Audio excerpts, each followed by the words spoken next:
서울 강남의 마천루 빌딩 최상층. 기자회견장은 플래시 세례로 눈이 부셨다. 지민은 단상 앞에 서서 마이크를 잡았다. 35세, 날카로운 눈매와 긴 검은 머리가 어깨를 타고 흘러내리는 그녀는 검정 수트가 몸에 착 달라붙어 우아함과 위엄을 동시에 뿜어냈다. 오늘부로 저를 신임 대표이사로 선임해 주신 데 깊이 감사드립니다. 앞으로 회사를 글로벌 리더로 키우겠습니다. 박수가 터졌다. 하지만 그날 밤 포털 사이트와 SNS는 완전히 다른 이야기가 지배했다. 레즈비언 CEO 지민, 경제석에 앉다. 여자끼리 사랑하면서 어떻게 남자들 관리하나 댓글창은 조롱과 욕설로 가득 찼다. 지민은 집거실 소파에 앉아 핸드폰을 내려놓았다. 가슴이 답답해 숨이 막혔다. 그녀는 창가로 걸어가 서울의 야경을 내려다보았다. 대학 시절부터 숨겨온 비밀이 이제 전국에 퍼졌다. 지민은 레즈비언이었다. 그리고 지금 그녀의 곁에는 지인이 서 있었다. 32세, 부드러운 눈동자와 따뜻한 미소가 인상적인 지인은 지민의 비서이자 7년째 이어온 연인이었다. 지민아 괜찮아? 지인이 조용히 물었다. 지민은 고개를 저었다. 이제 어떻게 하지? 주주총회에서 사임 요구가 들어올 거야? 어머니한테는 이미 연락이 왔어. 집안 망신이라고. 지인은 지민의 손을 잡았다. 손이 차가웠다. 우리 공개하자. 더 이상 숨기지 말자. 나도 가족한테 말하고 싶어. 지민은 손을 뿌리쳤다.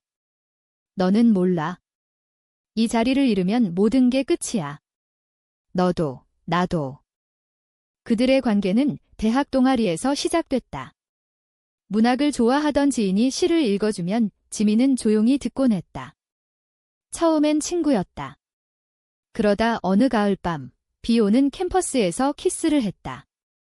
그 후 7년, 둘은 서울의 작은 원룸에서 사랑을 키웠다. 하지만 지민이 스타트업을 창업하고 성공하면서 관계는 점점 숨겨야 할 비밀이 됐다. 지민의 어머니는 전통적인 가정주부였다. 여자는 결혼해서 애 낳아야지. 너 때문에 오빠 결혼도 늦어진다. 아버지는 돌아가신 지 오래됐지만 그분의 유언은 여전히 무거웠다. 가문을 지켜라. 지인은 가족에게조차 말하지 못했다. 부모님은 지인이 아직 결혼 생각이 없다고만 알았다. 다음 날 회사 복도는 수군거림으로 가득했다. 직원들이 지민을 지나칠 때 고개를 숙였다. 한 부장이 조심스럽게 다가왔다. 대표님, 이미지 관리가 필요합니다. PR팀에서 대응 전략을 지민은 차갑게 대답했다. 필요 없습니다. 실적으로 보여주면 됩니다. 하지만 속으로는 불안이 커졌다. 이사회가 다가왔다. 주주 한 명이 일어나 말했다. 대표님의 사생활이 기업 이미지에 타격을 주고 있습니다. 주가도 떨어지고 있습니다. 지민은 침착하게 대답했다. 제 사생활은 경영과 무관합니다. 올해 매출 목표를 30% 초과 달성하겠습니다. 회의는 끝났지만 지민은 사무실에 혼자 남아 책상에 머리를 묻었다. 그날 밤 지인은 지민의 아파트에 왔다. 둘은 말없이 포옹했다. 지인이 속삭였다. 나 때문에 너무 힘들어하지 마. 내가 물러날게. 지민은 눈물을 흘렸다. 안 돼. 너 없으면 나 못 살아. 그런데 나도 더 이상 너를 숨기고 싶지 않아. 그들은 밤새 이야기를 나눴다. 지민은 처음으로 자신의 두려움을 솔직하게 털어놓았다. 나는 성공하고 싶었어. 그런데 성공하면 할수록 더 외로워졌어. 지인은 지민의 머리를 쓰다듬었다. 그럼 같이 싸우자. 내가 옆에 있을게. 하지만 새벽에 또 다른 기사가 올라왔다. 과거 지민의 연애 사진이 유출된 것이다. 이번엔 지인의 얼굴까지 모자이크 처리돼 있었지만 사람들은 이미 눈치챘다.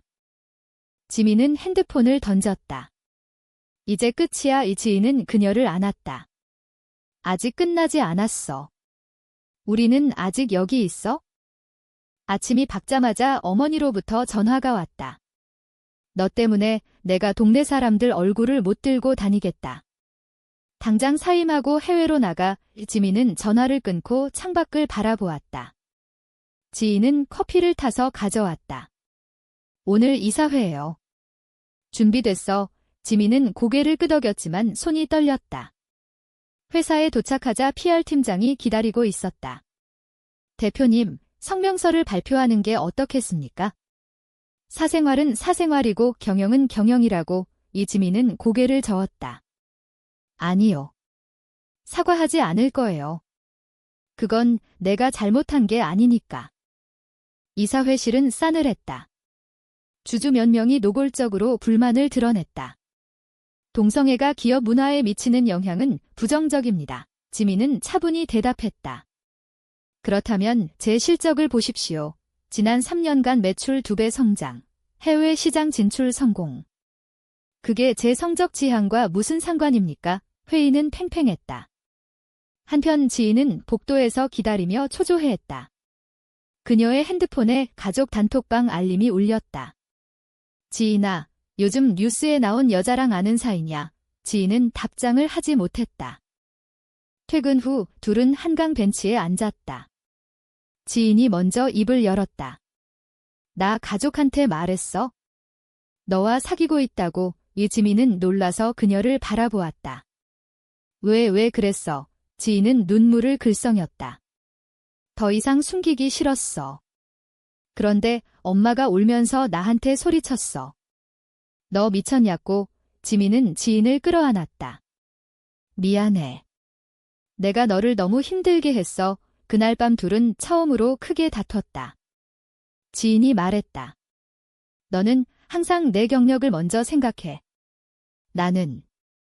나는 그냥 내 뒤에 숨어 있어야 해. 지민은 소리쳤다. 너는 몰라. 내가 이 자리를 지키는 게 우리 둘을 지키는 거야. 지인은 문을 박차고 나갔다. 지민은 혼자 남아 울었다. 다음 날 지인은 회사에 나오지 않았다. 지민은 그녀의 책상을 바라보며 가슴이 아팠다.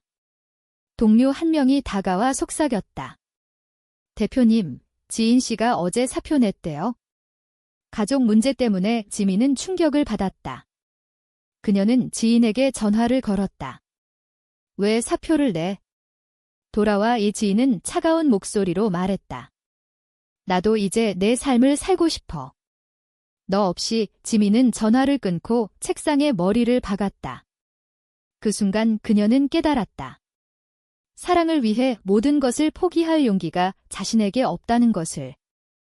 그날 저녁, 우편함에 한 통의 편지가 들어왔다. 발신인은 할머니라고만 적혀 있었다. 지민의 할머니는 이미 10년 전에 돌아가셨다. 그녀는 편지를 열었다. 낡은 종이에 손글씨로 적힌 글씨가 눈에 들어왔다. 사랑하는 지민아, 나는 너를 오랫동안 지켜보고 있었다. 편지는 예상치 못한 내용으로 시작됐다. 나는 내 친할머니가 아니야? 하지만 너를 키운 사람은 나야. 내 아버지가 돌아가시기 전에 나에게 부탁했지. 지민이를 잘 부탁한다고. 지민은 손이 떨려 편지를 제대로 읽지 못했다. 할머니는 계속 썼다. 내 아버지는 평생 숨겼던 비밀이 있었어. 그분도 남자를 사랑했어. 하지만 그 시대에 그건 죽음보다 무서운 일이었다. 그래서 결혼했고 너를 낳았지? 그런데 그 마음을 억누르다 결국 병이 돼서 지민은 믿을 수 없었다. 아버지가? 그 엄격하고 보수적인 아버지가? 편지는 길었다. 할머니는 자신이 젊었을 때 한 여자를 사랑했지만 가족의 반대로 헤어졌다고 썼다. 나는 그 여자를 평생 잊지 못했어. 그래서 너를 보면서 늘 생각했지? 지민이는 나처럼 후회하지 않았으면 좋겠다고. 지민은 편지를 읽으며 눈물을 흘렸다. 할머니는 마지막에 이렇게 썼다. 이제 선택은 내 몫이야. 사랑을 위해 모든 것을 걸 수 있겠니? 아니면 나처럼 평생 후회하며 살겠니? 지민은 그날 밤 잠을 이루지 못했다. 다음 날 그녀는 회사에 출근해 모든 직원에게 메일을 보냈다. 오늘 오후 3시 전 직원 대상으로 긴급 발표를 하겠습니다. 소문이 퍼졌다. 주주들은 긴장했다. 지인은 아직 연락이 없었다. 지민은 발표 자료를 준비하며 마음을 굳혔다. 오후 3시, 대강당은 사람들로 가득 찼다. 지민은 단상에 올라 마이크를 잡았다. 저는 레즈비언입니다. 그리고 지금 이 순간 저는 제 연인을 사랑합니다. 그 사실을 숨기며 살아온 지난 세월이 후회됩니다. 저는 사임하지 않을 것입니다. 오히려 회사를 더 투명하고 포용적인 곳으로 만들겠습니다. 성소수자 직원들을 위한 정책을 도입하고 차별을 없애겠습니다. 강당이 술렁였다. 일부는 박수를 쳤고 일부는 불만을 드러냈다. 그날 저녁 지인은 지민의 집 앞에 나타났다. 뉴스 봤어. 미쳤어. 지민은 웃으며 그녀를 안았다. 할머니 편지 덕분이야. 이제 나도 진짜로 살고 싶어. 지인은 울었다. 나도 돌아오고 싶어. 둘은 다시 포옹했다. 하지만 문제는 끝나지 않았다. 다음 날 주주총회에서 사임 요구가 빗발쳤다. 언론은 더 큰 스캔들로 몰아갔다. 주주총회는 전쟁터였다. 한 주주가 소리쳤다. 대표님의 결정은 회사를 파멸로 이끌 것입니다. 지민은 침착하게 대답했다. 파멸은 숨기는 것입니다. 진실을 말하는 것이 파멸이 아닙니다. 투표 결과는 팽팽했다. 지민은 가까스로 자리를 지켰다. 하지만 그 대가는 컸다. 몇몇 주요 클라이언트가 계약을 해지했고 주가는 15% 폭락했다. 지민은 사무실에서 혼자 울었다. 지인이 다가와 그녀를 안았다. 괜찮아. 우리가 함께라면 이겨낼 수 있어? 그날 밤 지민은 할머니에게 답장을 썼다. 할머니, 고마워요. 이제 저도 후회하지 않을게요. 하지만 답장은 오지 않았다. 나중에 알게 된 사실은 할머니가 이미 3개월 전에 돌아가셨다는 것이었다. 편지는 할머니의 유언장과 함께 변호사가 보낸 것이었다. 지민은 더 큰 충격을 받았다. 할머니는 죽기 직전까지 지민을 생각했던 것이다. 회사 내부에서도 변화가 시작됐다. 몇몇 직원들이 용기를 내어 지민에게 다가왔다. 대표님, 저도 성소수자예요. 응원합니다. 지민은 그들을 하나씩 만나 이야기를 들었다. 동시에 지인의 가족은 여전히 반대했다. 지인의 어머니가 병원에 입원했다는 소식이 들렸다. 지인은 병원으로 달려갔다. 어머니는 지인을 보며 말했다. 너 정말 그 여자와 행복하니?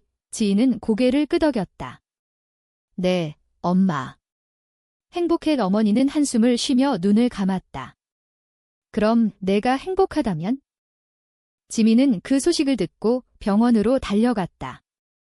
지인의 어머니 앞에서 고개를 숙였다. 어머님, 죄송합니다. 하지만 저는 지인을 진심으로 사랑합니다. 어머니는 한참 동안 침묵하다가 말했다. 너희 둘 잘 살아라. 그 순간 지민은 눈물을 흘렸다. 1년 후 회사는 안정됐다. 주가는 회복됐고 새로운 정책 덕분에 젊은 인재들이 몰려들었다. 지민과 지인은 이제 공개 연인으로 함께 살고 있었다. 지민은 매일 아침 할머니의 사진을 보며 인사했다. 할머니, 오늘도 잘 살아볼게요. 하지만 여전히 세상은 완벽하지 않았다. 가끔 악플이 달리고 가족 모임에서는 여전히 어색한 침묵이 흘렀다. 지민은 지인에게 물었다. 너 후회하지 않아? 지인은 미소 지으며 대답했다. 후회는커녕 매일 감사해. 너를 만난 게 내 인생 최고의 행운이야. 어느 가을 저녁, 둘은 한강에서 손을 잡고 산책했다. 지민이 조용히 말했다. 할머니 덕분에 나는 진짜 나를 찾았어. 그런데 사랑을 위해 모든 것을 걸는 게 정말 옳은 선택이었을까? 지금 당신은 어떻게 생각하나요? 사랑을 위해 모든 것을 포기하는 것이 정말 옳은 선택일까요? 아니면 잘못된 선택일까요?